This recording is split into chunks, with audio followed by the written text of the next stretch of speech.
What happens when royal privilege collides with uncomfortable truths? In just 33 seconds, one comment from Trevor Noah would trigger the most shocking celebrity meltdown ever caught on tape. Before we expose what really went down, make sure you hit that subscribe button right now because we're pulling back the curtain on royalty's dark side. We're exposing entitled celebrities and their shocking behavior the cameras never showed you. We've got the raw footage they don't want you to see, and you won't want to miss a single reveal. Drop a comment below with your thoughts on this outrageous behavior because what you're about to hear is absolutely wild. So Trevor Noah's podcast studio is buzzing with energy. The lights are perfect, the mics are tested, and everything seems ready for what should be an easy, friendly conversation. Trevor is known for making his guests feel comfortable. He's charming, he's funny, he asks thoughtful questions.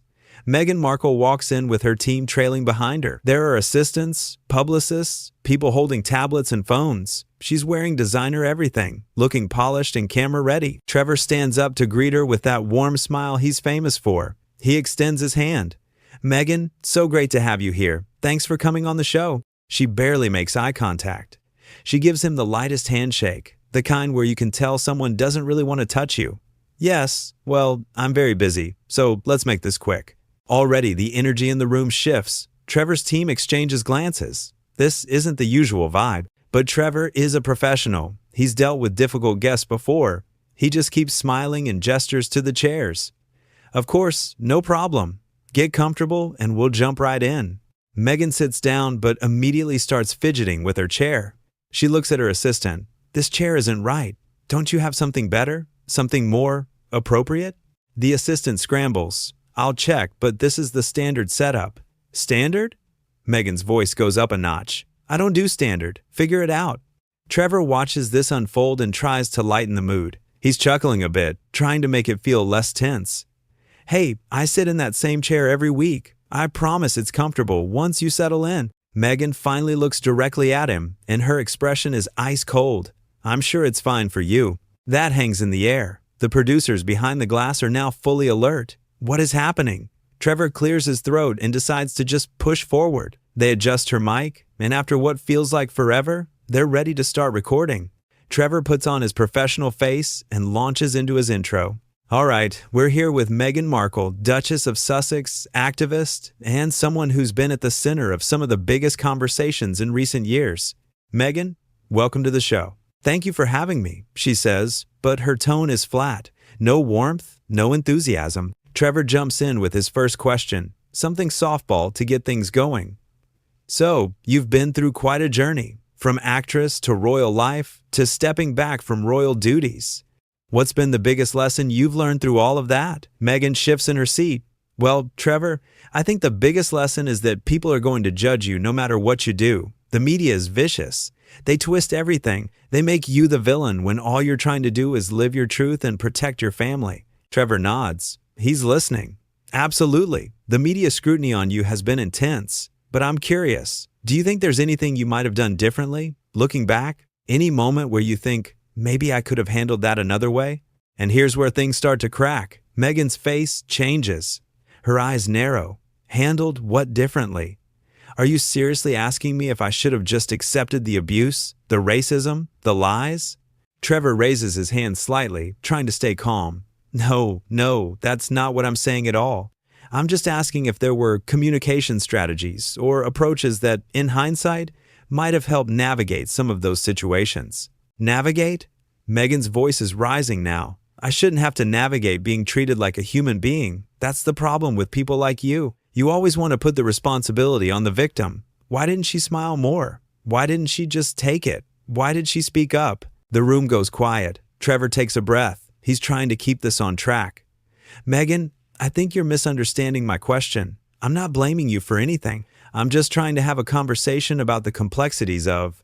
"Complexities?" She cuts him off. "There's nothing complex about it. I was mistreated. I spoke out. End of story. But everyone wants to make me the problem." Trevor decides to shift gears. "Maybe a different topic will help. Okay, let's talk about your current projects. You've been working on some exciting initiatives. Tell us about what you're passionate about right now." Meghan sits back, arms crossed. "I'm passionate about a lot of things. But honestly, Trevor, I'm not sure this interview is going the way I expected. You seem to have an agenda." Trevor's eyebrows go up.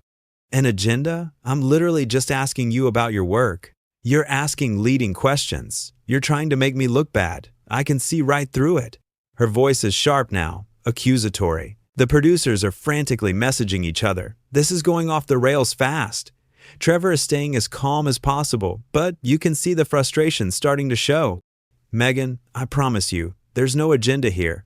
I ask tough questions to all my guests because I think people appreciate honest conversations. That's what this show is about. Tough questions? She lets out a bitter laugh. You call that tough? You're not asking me anything meaningful. You're just trying to get me to admit I made mistakes when I didn't. You're just like all the rest of them. All the rest of who? Trevor asks, his tone still controlled but firmer now. The media, the journalists, everyone who wants to tear me down because they can't handle a woman who stands up for herself. Trevor leans forward. Meghan, I'm not trying to tear anyone down, but I do think it's fair to have a real discussion about these topics. That's not an attack. That's just conversation. Conversation? She's almost laughing now, but there's no humor in it. This isn't a conversation. This is an interrogation. You're sitting there in your little chair, thinking you can psychoanalyze me, thinking you understand what I've been through. I never claimed to understand what you've been through, Trevor says, and now there's an edge to his voice. He's been patient, but this is getting ridiculous. But I do think that if you come on a podcast, you should be willing to actually talk. Meghan stands up suddenly. Excuse me? Are you telling me how to do an interview? The whole room freezes. Nobody expected this. Trevor stays seated, looking up at her. I'm not telling you how to do anything. I'm just saying that this is supposed to be a dialogue, and right now it feels pretty one-sided. One-sided? Her voice is loud now. You've been attacking me since I sat down. Attacking you? Trevor finally stands up too. He's not yelling, but his voice is strong. Meghan, I asked you about your experiences and your work. That's literally my job. If you think that's an attack, I don't know what to tell you. She points at him. This is exactly what I'm talking about. The arrogance, the entitlement. You think because you have a platform, you can say whatever you want and people just have to take it. Trevor actually laughs at that, a short, disbelieving sound.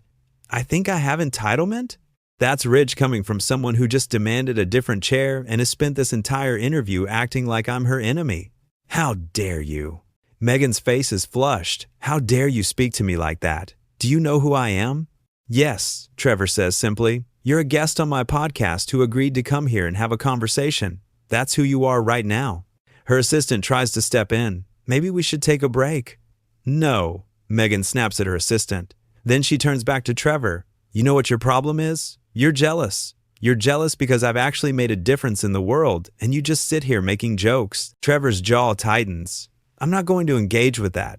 But I will say this. I respect people who do good work. I respect people who use their platform for positive change. But I also respect honesty. And right now, you're not being honest about what's happening in this room. What's happening in this room, Meghan says, her voice dripping with contempt, is that you're showing everyone exactly who you are. You're no different from the British tabloids. You're no different from all the people who tried to destroy me. Comparing me to tabloids because I asked you basic interview questions? Trevor shakes his head. Come on, you can't be serious. I am completely serious. She grabs her bag from beside the chair. This interview is over. Trevor spreads his hands. If that's what you want. But for the record, this could have been a great conversation if you'd actually been willing to have one. A great conversation? Meghan's voice is shrill now. You wanted to humiliate me. You wanted to make me look bad so you could get views and clicks and whatever else you care about. That's not true, and you know it, Trevor says firmly. But if this is how you react to normal questions, I think that says a lot more about you than it does about me. Meghan's face goes bright red. You have no idea what I've been through. You have no idea the pressure I've been under. And you sit here in your comfortable little studio and judge me? I'm not judging you, Trevor says, his voice steady. But you walked in here with an attitude. You've been defensive and hostile from the start, and now you're trying to make me the villain because I didn't just sit here and let you control the entire narrative. Control the narrative? She's almost shouting now. I'm trying to tell my truth. Then tell it. Trevor's voice rises for the first time. That's why you're here. But you can't tell your truth and also refuse to engage with any question that makes you slightly uncomfortable. That's not how interviews work. Meghan stares at him, breathing hard. You're impossible. No, Trevor says quietly. I'm just not going to pretend this is going well when it isn't. She turns to her team. We're leaving. Now. Her assistant looks panicked. Meghan, maybe we should. I said now. Meghan snaps. Get my things. We're done here. Trevor watches as the chaos unfolds. Assistants are scrambling, gathering bags and coats. Meghan is already walking toward the door. Trevor calls after her. You know, you could have just had a normal conversation. That's all this had to be. She spins around one last time. Normal? Nothing about my life is normal. And clearly, you're too small-minded to understand that. Small-minded? Trevor shakes his head. I've interviewed presidents, activists, artists, people from every walk of life. And somehow, we managed to have respectful conversations. The difference is they actually wanted to talk. Respectful? Meghan laughs, that same bitter sound. You wouldn't know respect if it hit you in the face. I've been nothing but respectful, Trevor says, his voice controlled again. But respect goes both ways. You can't demand it while treating everyone around you like they're beneath you. Meghan's face twists. You're pathetic. This whole thing is pathetic. I should never have wasted my time coming here. Well, on that, we finally agree, Trevor says, because this has been a complete waste of everyone's time. She points at him one more time, her hand shaking. You're going to regret this. Do you understand me? You're going to regret the way you treated me today. Trevor just looks at her calmly. The only thing I regret is that we couldn't have an actual conversation, but that wasn't up to me. Meghan makes a sound of disgust and storms toward the exit. Her team rushes after her. One of the assistants mouths sorry to Trevor as she passes. The studio door slams shut, and suddenly, it's quiet. Trevor stands there for a moment, processing what just happened. His producer comes out from behind the glass. What was that? Trevor runs a hand over his face. I have no idea. I've never seen anything like that. Should we have stopped it sooner? The producer asks. And say what? Trevor shrugs. She was determined to be offended no matter what I said. Did you hear that? I asked her about her work and she accused me of having an agenda. The producer nods. It was wild. From the second she walked in, she was on edge. Trevor sits back down in his chair, looking exhausted. I tried. I really tried to make it work. I gave her every opportunity to just have a normal conversation. We all saw it. Another crew member chimes in. You were more than fair. She came in looking for a fight. Trevor sighs deeply. You know what the worst part is? I actually admire some of the work she's done. I thought this could be interesting, but she didn't want interesting. She wanted everyone to just agree with her about everything. So what do we do with the footage? The producer asks. Trevor thinks for a moment. Let me think about it. But honestly, I don't even know if there's anything usable there. It was barely an interview. It was just her getting defensive and angry over nothing. The crew starts breaking down the set, and there's a strange energy in the room. Everyone is processing what they just witnessed. Trevor's phone starts buzzing. Word is already spreading. Meghan's team is probably already spinning this somehow. Trevor looks at the empty chair across from him. I've had difficult guests before, people who disagree with me, people who challenge me, but I've never had someone come on and just refuse to engage at all, and then act like I'm the problem. His producer pats him on the shoulder. Don't let it get to you. Anyone watching that footage will see exactly what happened. Will they though? Trevor asks. Or will they just hear her version where I'm some terrible person who attacked her for no reason? The tape doesn't lie, the producer says. We have everything recorded. Trevor nods slowly. Yeah, we do. He stands up and starts to leave the studio. As he walks out, he pauses at the door and looks back. You know what? I hope she figures out whatever she's dealing with. Because that wasn't normal. That was someone who's so wrapped up in their own narrative that they can't even have a simple conversation anymore. The lights in the studio start to dim. The crew continues packing up equipment. And somewhere out in the building, you can probably still hear the echo of that door slamming. What started as a simple podcast interview turned into one of the most bizarre celebrity meltdowns ever recorded. Trevor Noah tried his best to keep things professional and friendly. He asked reasonable questions. He gave her space to tell her story. But instead of taking that opportunity, Meghan Markle walked in with a chip on her shoulder and spent the entire time looking for reasons to be offended. When someone asks about your journey and you immediately assume they're attacking you, that's not their problem. That's yours. When someone tries to have a dialogue and you treat it like an interrogation, you're the one shutting down communication. And when you storm out of an interview because the host won't just bow down and agree with everything you say, you're showing everyone exactly who you really are. Trevor Noah has built his career on having tough, honest conversations with people from all walks of life. He challenges his guests, yes. He asks hard questions, absolutely. But he does it with respect and genuine curiosity. What happened in that studio wasn't about Trevor being difficult. It was about a guest who expected to be treated like royalty, literally, and couldn't handle being treated like a regular person. The entitlement was off the charts from the moment she walked in. The demand for a different chair, the dismissive attitude, the constant defensiveness, the accusations, the personal attacks, and finally, the dramatic exit when she realized she couldn't control the conversation. What's truly wild is that she had a platform to share her perspective, to talk about her work, to connect with people. And she threw it away because she couldn't handle basic interview questions. She turned what could have been a powerful conversation into a showcase of everything people criticize about celebrity culture: the ego, the victim complex, the inability to accept any kind of accountability or reflection. Trevor handled it as well as anyone could. He stayed calm when she got heated. He tried to redirect when things got tense. He gave her multiple chances to reset and start fresh. But you can't have a conversation with someone who's decided you're their enemy before you've even said hello. And that moment when she said, "Do you know who I am?" That right there tells you everything. Because Trevor's response was perfect. "You're a guest on my podcast who agreed to come here and have a conversation." That's exactly right. It doesn't matter what titles you have or what family you married into. When you agree to do an interview, you show up ready to actually participate, not to dictate terms and throw tantrums. The comparison to tabloids was particularly rich.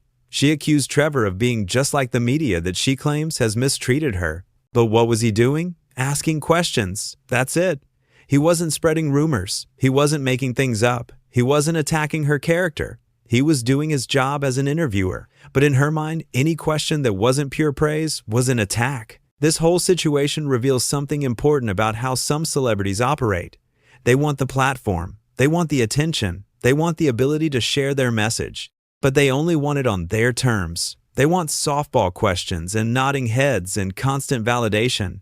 The moment someone treats them like a regular guest who should actually engage in dialogue, they fall apart. Trevor's comment about jealousy being her accusation against him was absurd. Here's a man who's hosted one of the biggest shows on television, who's built an incredible career through talent and hard work, who's respected across the industry, and she tries to tear him down by saying he's jealous? That's projection at its finest.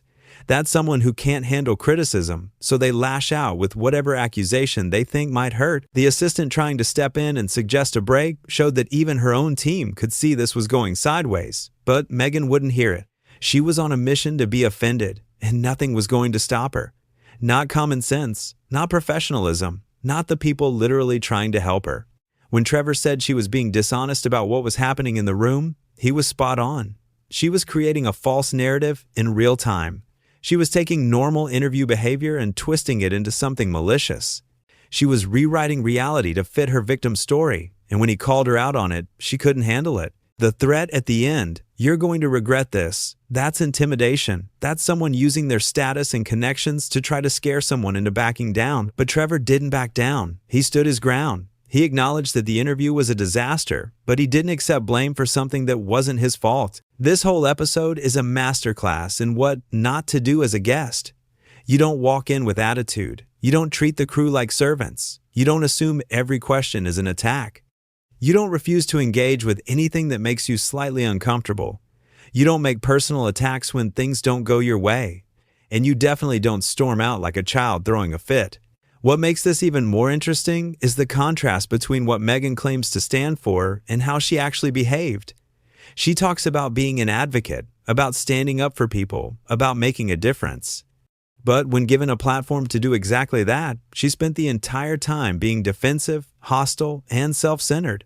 Actions speak louder than words, and her actions in that studio spoke volumes. Trevor gave her every chance. He tried humor to lighten the mood. He tried redirecting to different topics. He tried staying calm and professional. He tried being direct and honest. Nothing worked because she didn't come there to have a conversation. She came there expecting worship, and when she didn't get it, she couldn't cope. The moment she compared simple interview questions to abuse and racism was particularly telling. Those are serious issues that deserve serious attention. But when you throw those terms around every time someone disagrees with you or asks you to reflect on something, you diminish their meaning. You make it harder for people dealing with actual abuse and racism to be heard. That's not advocacy, that's manipulation. Her inability to see how she was coming across is stunning. She genuinely seemed to believe she was the wrong party. She genuinely thought Trevor was being unfair. She genuinely couldn't understand why anyone would expect her to actually answer questions. That level of disconnect from reality is concerning. The crew's reaction said it all. They were shocked. They'd seen difficult interviews before, but nothing like this. Because this wasn't just difficult. This was a complete breakdown of basic human interaction. This was someone so caught up in their own world that they forgot how to function in normal social situations. Trevor's reflection afterward, hoping she figures out what she's dealing with, showed grace that she didn't deserve. After being accused, attacked, and threatened, he still had the empathy to recognize that something deeper was going on. That's real character. That's someone who understands that hurt people, even if he wasn't going to accept responsibility for her behavior. The question about whether people would see the truth or just her version is legitimate. We live in an age where narratives can be spun instantly, where people believe what they want to believe regardless of evidence. But that footage doesn't lie. Anyone watching it objectively can see exactly what happened. They can see who tried to make it work and who refused to participate. They can see who stayed professional and who lost control. They can see who was the problem. This wasn't about politics or personal history or any of the complex issues surrounding Meghan Markle's public life. This was simply about whether someone could sit down and have a respectful conversation, and she couldn't. Not because Trevor made it impossible, but because she made it impossible. She walked in ready for battle and found enemies where there were none. The slamming door at the end was the perfect punctuation mark, a literal and metaphorical closing of communication, a refusal to engage. A demonstration of exactly the kind of behavior that creates the very problems she claims to be fighting against.